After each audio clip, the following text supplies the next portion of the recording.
kulanti wacan oo wanaagsan dhammaanba akhyaarta naga daawanaysa TV-ga caalamiga ah ee Home Cable TV kuna soo dhawaada barnaamij gaar ah oo idinka soo diyaarinay xildhibaan ka tirsan xildhibaanada ka howlgala xafada hanslow ayaa waxay kulan ballaaran la yeelatay qaybo ka mid ah dadweynaha Soomaaliyeed ee ku dhaqan xafadaas iyagoo ka wada hadlay danaha gaarka ah ee u dhaxeeya Soomaalida iyo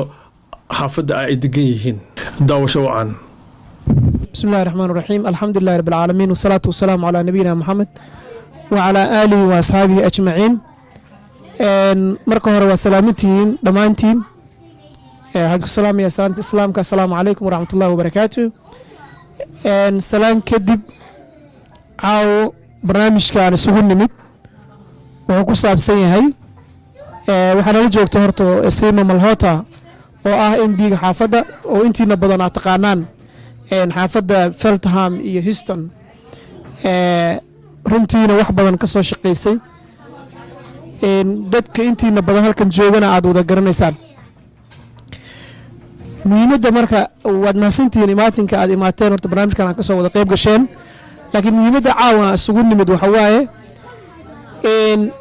maadaama si mulhota ay tahay MB-ga xaafada adinkana aad tihiin shacabkii iyo dadka xaafada aad tihiin in horta isku timaadaan oo warsataan oo waxa idinka maqan iyo waxa aad tabaysaan aad weydiisaan iyada sababta ay idinku yeeray caawo oo ugu muhiimsan taas waay marka koowaad iyada hadli doonto waxaan siinayaa odayaashu markay hadlaan ay iyadu ka bacdi hadalka hadli doontaa markay hadasho waxaan idin furi doonaa su'aalaha hadaa qof public u weydiina istaaga su'aal weydiina idinku jiro waa weydiin kartaan su'aalahaas markaad weydiisaan ee ka jawaabto waan cashaynaynaa marka cashada kadibna waxaan samaynaynaa session oo 1 to 1 ah qof kasto inuu la fariisto oo su'aasha uu rabo weydiyo adinkiida kamid oo waxa doo balan la rabo balanta ay u samayso hadii wax hadda la xalinayo oo maartay loo sheego oo rabo loo sheego in wixii uu rabo si qaas asagu sheegana uu sheegto hadii turjumaan u baahantiina ana diyaar idin oo idin insha Allah idin turjumayo hadii aad rabtiin private inaad kaligiin ula fariisataan qofkii raban ula fariisan karaa anoo ka maqan marka ujeedadeena horta muhiimadda ugu muhiimsan waa taas wixii kale kulay markii ay hadasho ay noo sharaxdo baan anagana si faahfaahin doonaa laakiin muhiimadda aan isugu nimid waa muhiimaddaas maadaama idinkana wax badan aad tabanaysaan iyadana ay tahay maxay xildhibaankii ay tahay xaafadan ay tahay inaa wixii aad rabtaan u sheegataan iyadana ay idinka jawaabto oo si waafiya ay idinka jawaab bixiso wixii idinka maqan iyo waxa doonaysaan waxa inta badan runtii cabasho ka timaada marka la sheekaysto MB-yada iyo counselarada cabashada ugu badan nooga timaada waxa waaye koow Soomaalidu inaysan unity ahayn oo dad israacsan oo codkoodu meel saaran yahay oo ku gorgortama aysan ahayn labo inaysan siyaasadda gelin oo counselarada aysan soo saaran ayaga ay leeyihiin oo aysan arintaasna aysan ka shaqeynin waxyaabaha ugu badan ee runtii ay ka cawdaan waaye ee tabtaan bulshadii maadaama aanan ka dhex muuqan sababta aan ugu dhex muuqan lahnayna inay tahay kolay taasna iyada idin sheegi doonto adinkana hadii aad wad ka jawaabi doontaan insha Allah marka hadda waxaan ku soo dhaweynayaa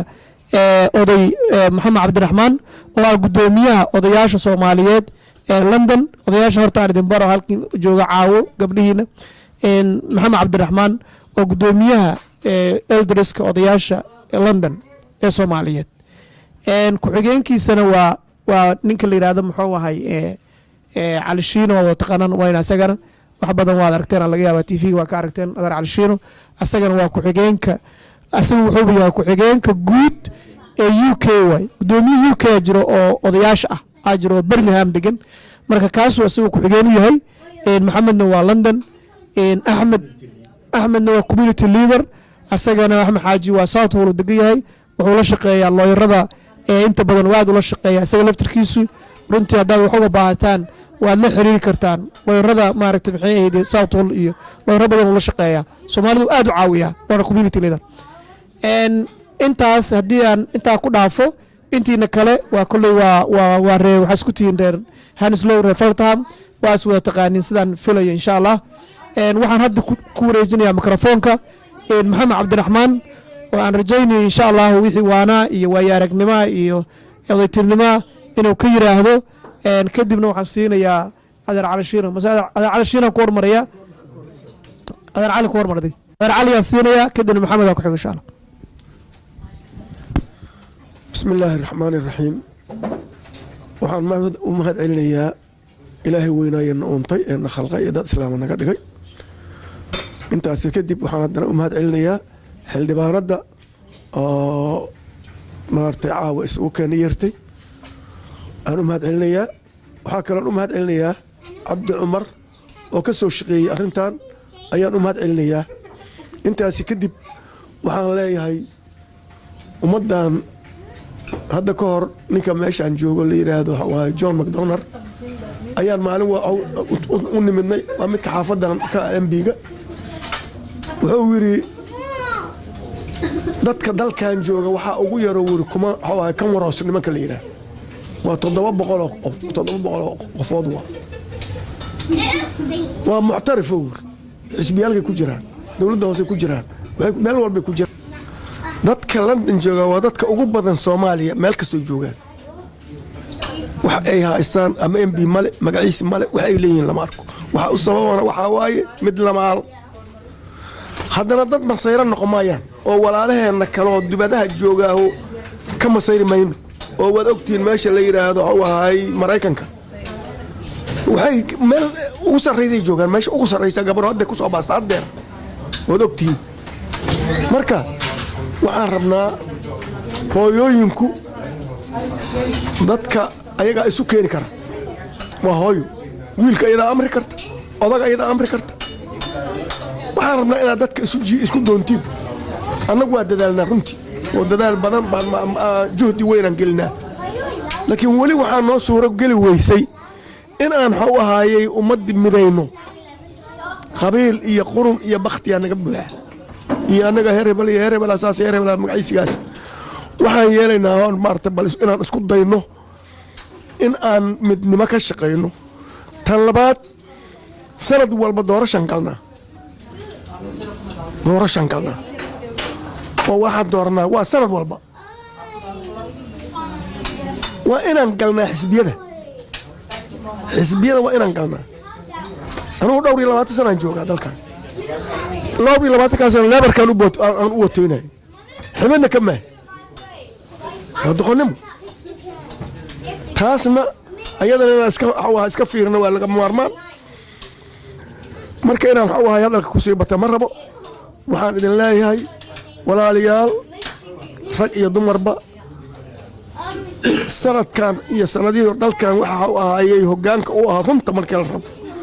ولا اسمك حسدين وهو يوينك إلهي دنبقود هدافو إلهي نقربكود هقلو وحارنا إلى دكون هوركعدين أنا هوركعين واسورة وحبوها هقامي وين مركب بالإنا هوش أدوك مركب لو وركتينو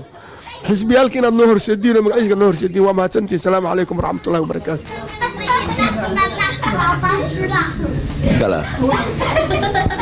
السلام عليكم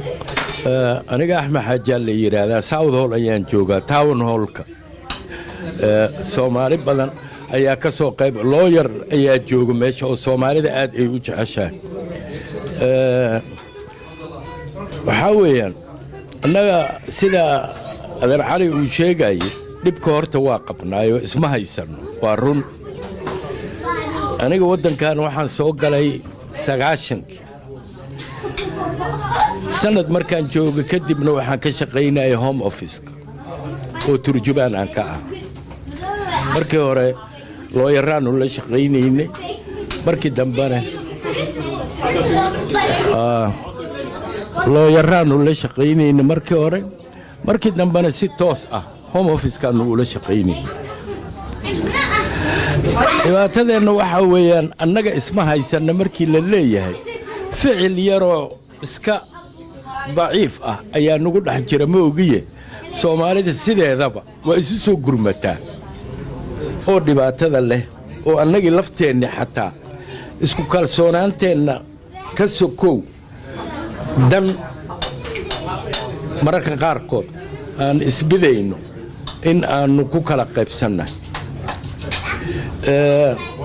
intaan home office-ka joogo waxaan xasuustaa nin officer meesha ka ah ayaa waxaan weydiiyey dadkan aanu dhiibayno waxbaad tidhaahdeene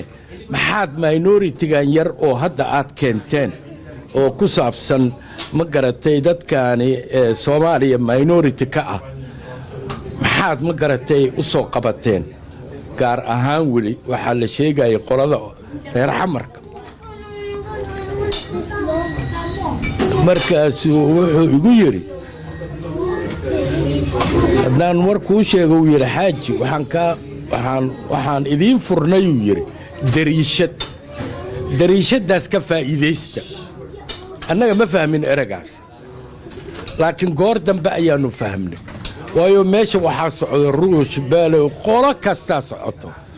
marka annagaaba naloogu danaynayo meesha sida aannu markii dambe u gaaray calaa kulli xaal waxaa weeyaan waa kala qaybsannahay waa run MB-dana waxaan rabaa inaan u sii jeediyo South Hall has 15 councillors and we have struggling for long time to get one position and we are the second community of South Hall after the Asians but no one you see is hearing our voice. That is very, very sad, you know. And still, we are struggling, we are demonstrating to them, you see, what we feel. Markaan af Soomaaliga u soo noqdo waxaa weeyaan South Hall 15 councillor ay leeyihiin 15kaas councillor annaga waxba kuma lihin waxaana nahay qowmiyadda degto qolada ugu labaad ayaanu nahay kamana helno dacwadeedina waa noo socotaa anugu memberaan ka ahay xisbiga Labour Party-ga shirar badan oo hadda Liverpool lagu qabanayo waa ka qayb galay wixiina waa wadnaa waana naloo ballan qaaday in marka soo socoto aan ka heli doono kursi marka dadaala uu loo baahan yahay intaa weeyaan ma garato waxaan hadalka u soo jeediyey marka iga raali ahada haddaan ku dheeraadayna waana mahadsantihiin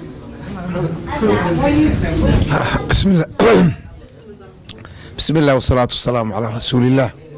أنا وحلا يا دكتور محمد عبد الرحمن وحنا بروفيشنال أما فيت اختار بان هاي حولا بين شما قال من كاو ما براكتس كرايا ما دوي يوح مركا وحنا نقضي مركا بينشن قالي وحنا نقطينا كوميونيتي اسكو داينا وشقيو وقتك فراغ هذا وحقوق قبته مركا وحنا هي قدوميها قولها وضياشة محوها لندن intaas waa aniga markaan xaqayga isaga kin sheego arinta tan iyada caawa in halka isugu nimi marka ugu horeeya baad mahad oo dhan iska leh waxa mahad gaar ah aan runtii halka kan doonayaan uga soo jeediyo honorable Malhotra MB of Feltham oo caawa hanslow and Heston Soma sorry Feltham and Heston oo caawa fursadan ina siisay isugu kan yeedhay gaar ahaan constituency-geeda gabdhihii joogay runtii gabdhay u badan yihiin maxamed iyo rag waa yar yahay maxamed iyo waxa ka jooga saddexdaba ku joogaan waxay tusaysaa sida aad runtii u danaynaysaan arinta marka aad baan uga mahad celinayaa sida fursadda ayna siisay waxaan kaloo mahad celinayaa dadaalka uu sameeyay Cabdi Cumar ee runtii ka soo shaqeeyay in caawa halka isugu keentay hadduusan isagu hawsha gelin isku taxallujin iyaduna fursad uma hesheen inay isugu keento halka kan uga faa'iideysato hawsha ay idin hayso inay idin la wadaagto inta haddaan ka soo gudbo waxaan walaalayaal community-ga Soomaaliyeed aad baan u ayarag ugu nahay haddaan odayaalnahay muddo badan baan hadda 12 sano ka soo shaqaynaynay dadka Soomaaliyeed ee halka jooga waa mujtamac cusub marka loo eego mujtamacyada kale ku nool halka inagu waxa 1991 baa xoogii dadka ugu badan ay yimaadeen مثلا wataanta sheegayo 81 markaan argo arday halka ka ah laba haweenaa joogay Greater London area marka la isku daro iminkan inta jooga haween iyo qoys wad garanaysa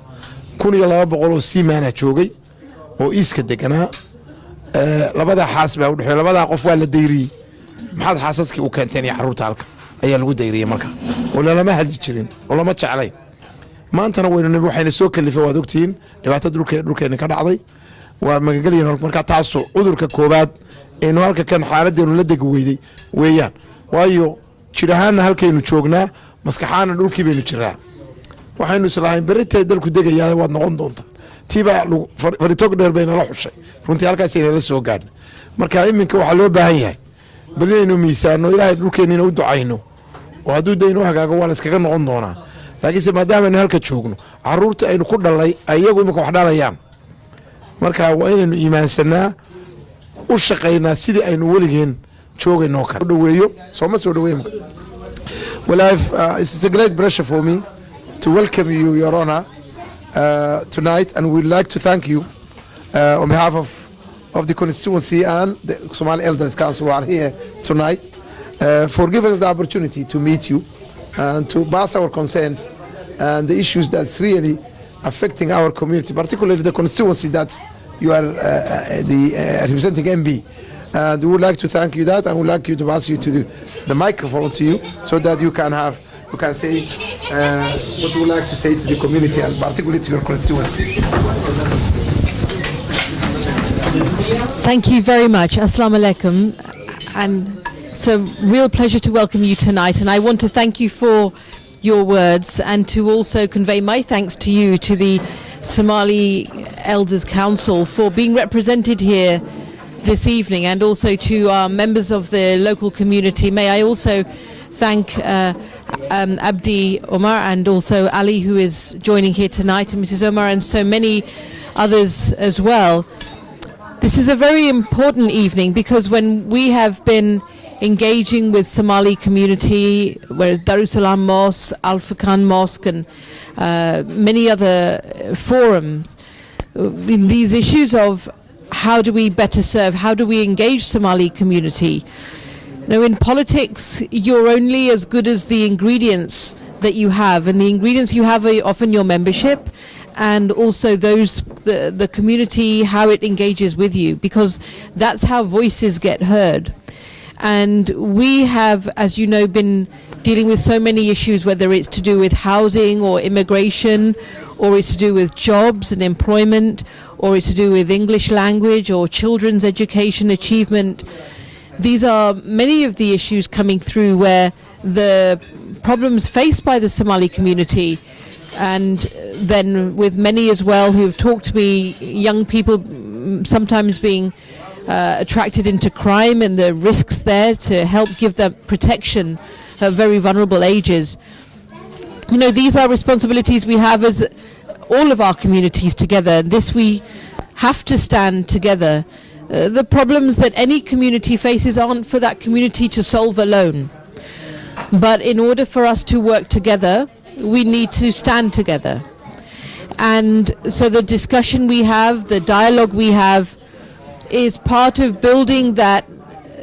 sense of journey together. Now, we were having interesting discussion earlier that one of the reasons why Somali community has not been as represented in our politics is because of the circumstance of Somali community, the difficulties back in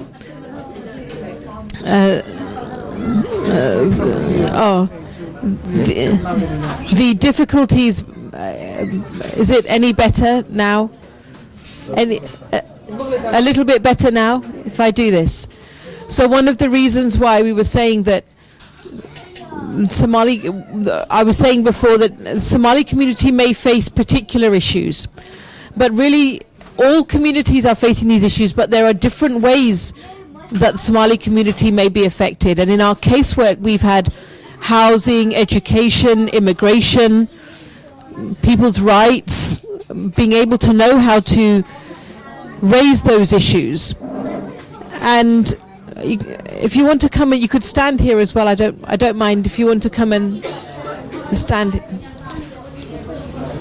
See how we can tackle them together, because whilst it may be for different communities affected in different ways, it is not just the responsibility of Somali community to address the issues in Somali community. It is responsibility of all of us to be working together.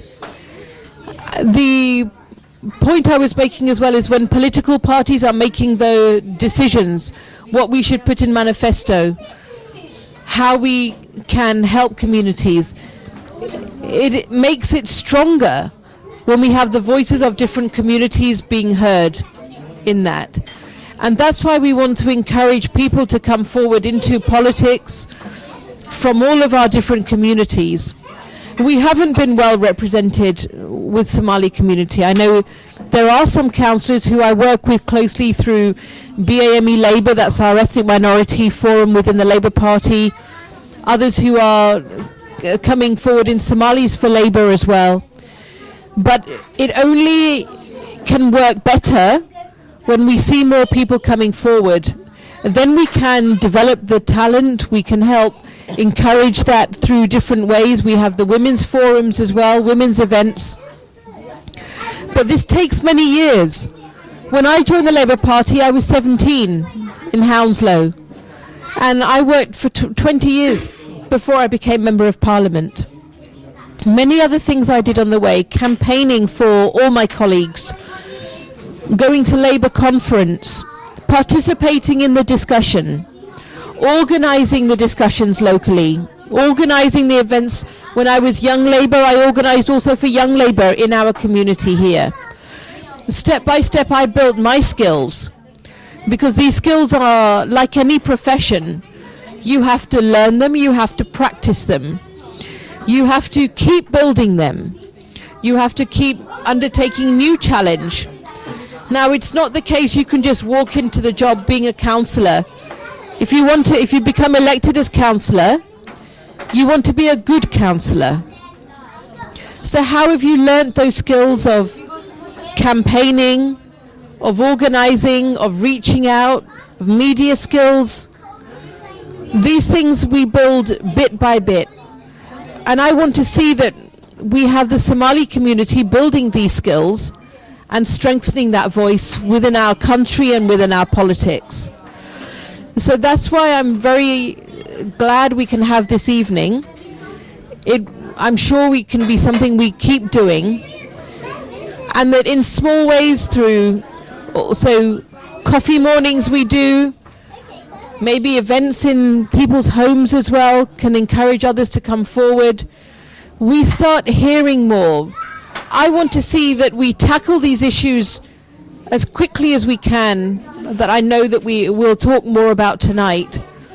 But we can only do that when we have the dialogue between the politics, between Parliament and the Council and the community. So for now I will leave it there and we can have more questions. But I want to thank again Abdi for your vision and thinking we can extend that community voice more and do so outside of, maybe my surgery and other things, because this allows for us to have in a more relaxed environment, us to have our dialogue and how to build on that dialogue together. Thank you. Thank you very much, Siba Malhota, MB for Parliamentary. So, haddaan wax yar idiin sharxo Siimo, waxay tiri kolley waa wada maqlayseen, laakiin codkeeda wax yar ku gaabnaa u malaynaa. Codada haddaan aniga lowdo aan ka dhigon codkayga aad u dheereeyo. Waxay ka hadashay waa waxa maxaa Abdirahmaan ka hadlayay oo ka hadlayay Adal Calshiina ka hadlayay oo ah inaga inaanaan midaysnayn oo aanan hore u soconin. Waxayna tiri dadka waxa loo qaban karaa markay ayagu hore yimaadaan, markay ayagu socdaan ayaa la sii socodsiin karaa. Waxa jiro foorma jira tiri oo gabdhaha ah. Waxay tiri aniga waxaan ka soo bilaabay 17 jir ayaan ku soo biiray tiri xisbiga ilaa intaas wax badan aan ka soo shaqeeyay 20 sano kadib ayaan waxay tiri aan siyaasi noqday. Laakiin ilaa 20 sano waa soo macnaa waxaan ku soo dhex jiray aan ku soo shaqeynay. Qofku marka si uu wixii uu dhex galo oo wax u noqdo waa inuu horta bartaa skills, waa inuu dhex galaa wixii shaqada dhex galaa la shaqeeyaa. Anaga waxay tiri diyaaran u nahay haddii adinku aad diyaar tihiin, laakiin adinka la idinka rabaa inaad is soo saartaan oo timaadaan oo soo gashaan meeshii oo xisbiga gashaan oo ka mid noqotaan oo shaqooyinka yararka ah maxay ahayd loo baahan yahay in la qabto aad qabataan. taas marka waxay idin saamaxaysaa tiri inaad siyaasadii gashaan oo codkiini la maqlo oo adinku aad maxay ahayd ka mid noqotaan dadka kursiga fadhiyo oo miiska wax lagu qaybsanaa fadhiyo. taas waa mid hore kale ugu muhiimsan ee ka hadashay. waxa kale waxay tiri waxaan u dhaafayaa adinka inaad wixii aad rabtaan discussion kale yaad weydiiyo weydiin maal celisay imaatinkiina timaadeen halkan odayaasha way u mahad celisay iyagana runtii kasoo qayb galeen barnaamijkan marka intaa kadib waxaan rabnaa in aanu furno day suuragal tahay su'aalo qofkii weydiinayo iyadana ay ka jawaabto kadib cashadaan galaynaa cashada kadib waxaan bilaabaynaa inay qof kasta la kulanto ay la fadhiisato marka qofkii su'aal qabo gacanta ha taago ha weydiiyo af soomaali ha ku weydiiyo hadduu rabo ingilish ha ku weydiiyo waa loo turjumaynaa af soomaali hadaa ku weydiisa hadaa ingilish ku weydiisiinna waa loo turjumaa marka waa idin furayiin su'aalaha laakiin waxaa idin dambeeya iyadana inuu qof kasta wuxuu rabo gooni ugu sheegan karo oo si gooni ula fariisanayo taasna waa idin dambaysaa marka wixii laakiin qofka hadda rabo su'aal guud waa weydiin karaa haye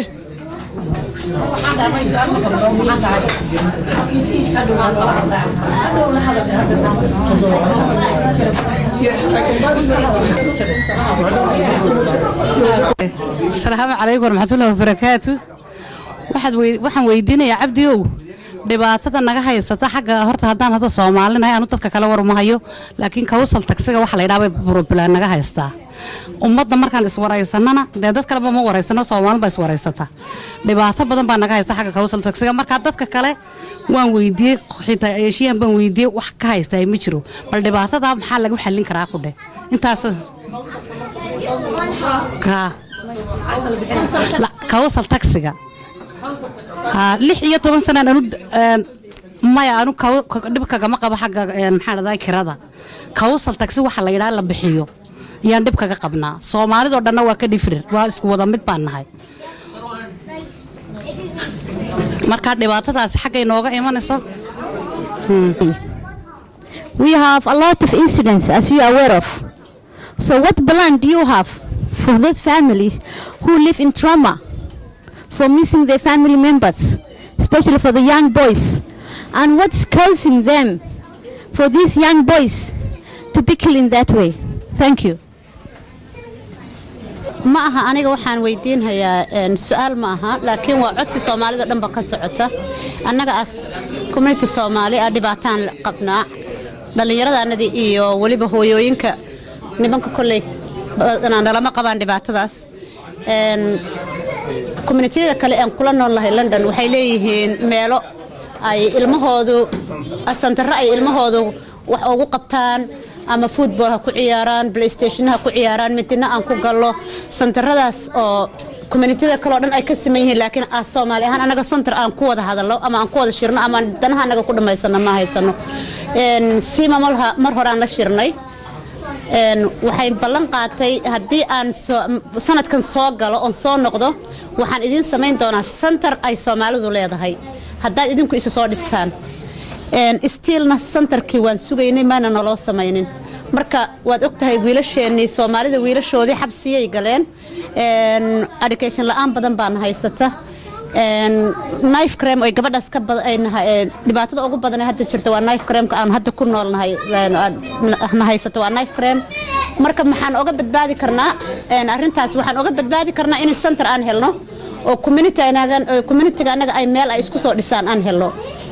mar horena way noo ballan qaatay ballanqaadka baan hadda way still daba soconaa thank you So we were just answering a few of the questions. The first was the council tax. Now, many of these issues are to do with local authority. And I think one of the things we can discuss is how can we use the experience of the Elders Council to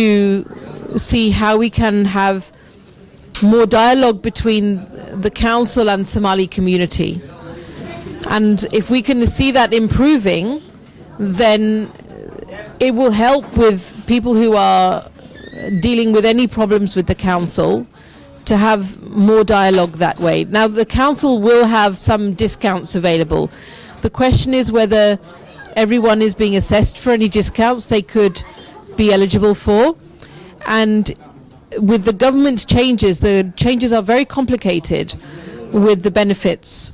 And this is an issue, if you look on what's discussed in Parliament, almost every day there will be some issue relating to the cuts that the government's made, the changes they've made, how they're making it harder. Even just this week, they've made it harder to get small claims dealt with in the courts. So if they're leaving people more and more on their own, then people lose confidence as well very quickly. Knife crime, we have to work out a way to tackle this together, because we've seen some successes in Glasgow. They have seen more successes, how they work within the community, give more opportunity to those who are more at risk, and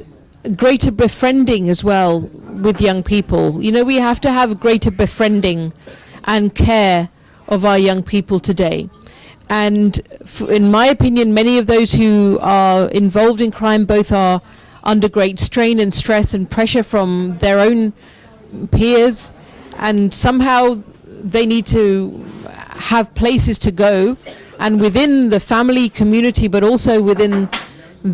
our society as well, better places that they can be protected from those influences and those pressures, but also the sense that the community is there caring for them. And this is part of the reason why we have set up the Hounslow's Promise project, so that we have the project we have as a community to care for our young people. Now, this is very important in terms of youth facilities. We know that youth services are being cut not just in Hounslow but across the country, and at the moment I'm trying to see if there's any way through other funding we can save the cuts that are coming through from next year. And with young community coming forward, one of the reasons why I think Ali can play a big part, and many other young people like him, it isn't just a place that is the answer. What are the facilities? What are the things that young people want to do? How will they be educational? How will they link with building skills? How will they link with building young people to support each other? How will they be positive places? So the reason it can be harder is you don't just have a building, you have to protect and safeguard young people within that building too. And that solution for what young people want to do has to also come from them. So we need to increase the voice of the young Somali community. And whether that's also through Darussalam supporting, through Al Furqan, there are youth functions within that. I've talked to them and I know there is more activity going on for young people. So when we have the youth community, youth facilities, they have to be done with the voice of young people, and they have to be done with the funding and the safeguarding. And we can do more as we organize more. So I want to just finish there. This is our partnership. This isn't just that you can have politicians deliver. This isn't one way. This has to be the voice of the community coming in, and that we develop the answers together, and the funding follows good ideas. So this is why I think this will be very, very good time for saying what's the experience and the issues that are coming through. How do we stop those going into crime? How do we safeguard those who are victims of crime? Because we shouldn't be picking up so late on. We need to do it early, we need to do better, we need to do it with the mums and dads, and we need to do it with brothers and sisters, and we need to do it across our communities. This is how we can make the change, and we should be doing more, and we should be doing it now. waxaan u malaynayaa inta badan su-aalihii jawaabahooda waad fahanteen.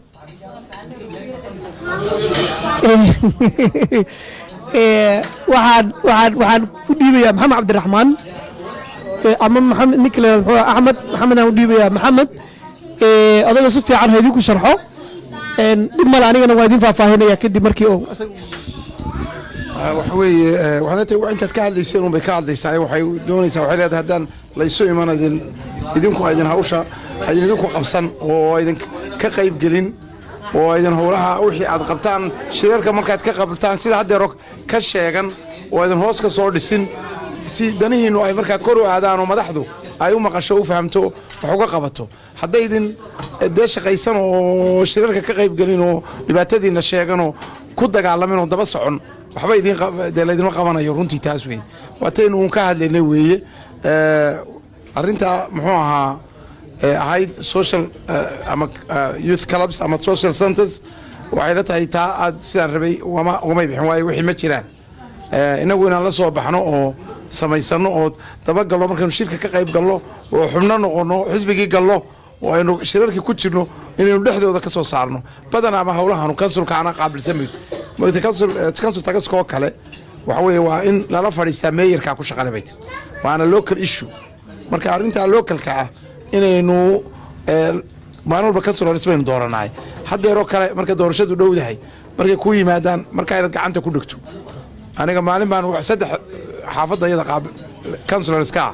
ayaa iyagoo foodkii socdabay markii kaameenka lagu jiray ii yimaadeen baabkay u garaaceen maxaa tiin baan waxa kan dee maxaa tood iga doonaysa ma qaan baan ku yidhi ma marka toodka qartaan baad noo imanaysaan markaasay gurigiina ma soo gali karnaado maalin baanu sheekaysanay nimankii saaxiibaanu noqonnay marka waxaadan gacmahooda kala bixin idinma siinayaan marka waxaa loo baahan yahay hablihiina wax maqlayo oo maartay raggu iska nuuye inta badani waxaa loo baahan yahay in xisbiga la galo shirarka laga qayb galo laga mid noqdo wax alla wixii baahideena aan geysano dabeedna aan daba gallo oo aynan ka hadhin annaguna odayaal ahaan insha allah waxaan rajaynaynaa dee markaa inaanu idinla garab gallo idinla soconno insha allah maxamed raab waa mahadsan yahay waa siduu u sheegay kolley faahfaahinta inta badan waxay wuxuu nagu soo noqonayaan annaga dib noogu soo noqonayaan bas waxay leedahay adinkaa laydinka rabaa inaad maxay isku xirantaan inaad xisaabtantaan inaad codkiisa rajgaraysaan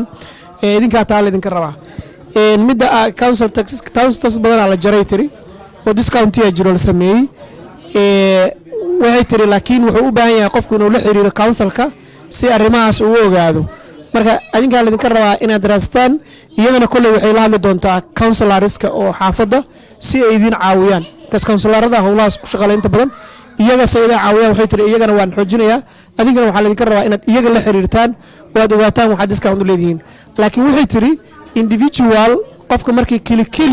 wax loo doonto wax badan ma la helaayo xuquuq badan oo leedahay dhumayso haddaan la isku duubnayn waxa kaliya oo wax lagu soo dhicin kara waxay tiri waa isku duubni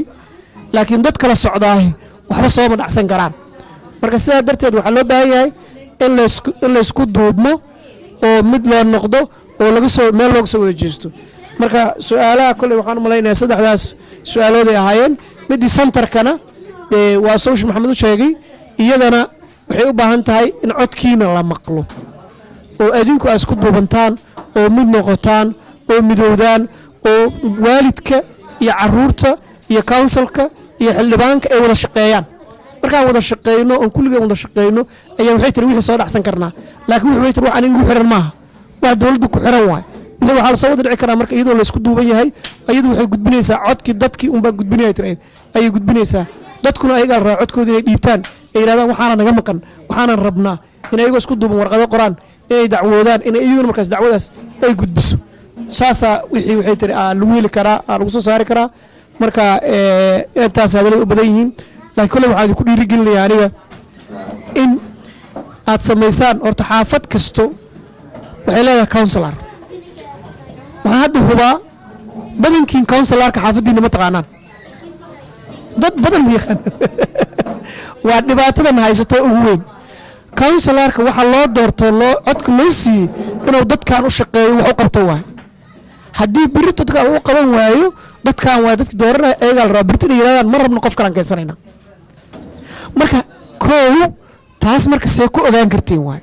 waxaa ku ogaan kartiin inaad ka mid noqotiin xisbiga meesha ugu badan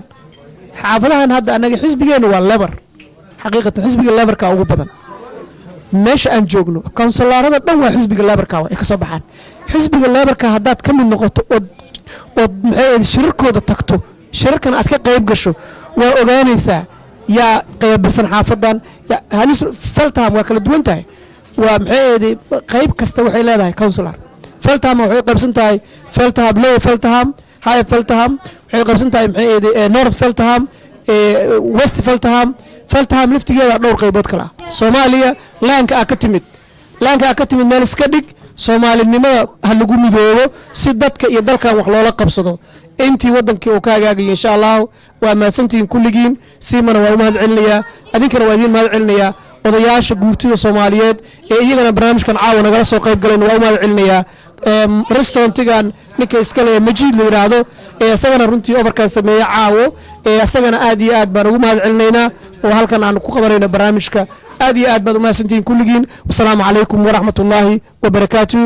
tv-ga nala jooga caawa ee home cable tv-na isagana aad iyo aad baan ugu mahad celinayaa waa mahadsantihiin wasalaamu calaykum waraxmatullahi wabarakatu